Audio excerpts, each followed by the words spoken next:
صفائی ستھرائی آدھا ایمان ہے۔ میرے پیارے نبی صلی اللہ علیہ وسلم صفائی ستھرائی کو پسند کرتے تھے، اس لیے میں آج سے پاک صاف رہوں گا اور صفائی ستھرائی کا خیال رکھوں گا۔ رسول اللہ صلی اللہ علیہ وسلم غریبوں کی مدد کیا کرتے تھے اور ان کا سہارا بنتے تھے۔ آج سے میں بھی اپنی وسعت کے مطابق غریبوں کی مدد کروں گا اور ان کا سہارا بنوں گا۔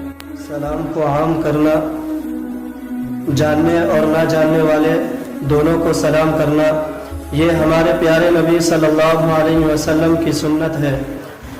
آج سے میں بھی ہر ایک کو سلام کروں گا۔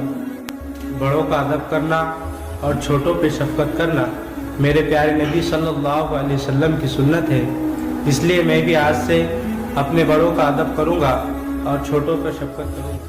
The Prophet sallallahu alaihi wasallam said, "Give the worker his wages before his sweat dries." رسول اللہ صلی اللہ علیہ وسلم بیٹھ کر کھانا کھاتے تھے اور کھانے میں کوئی عیب نہ نکالتے تھے۔ انشاءاللہ میں بھی بیٹھ کر کھانا کھاؤں گا اور کھانے کے درمیان اگر کوئی نقص آ جائے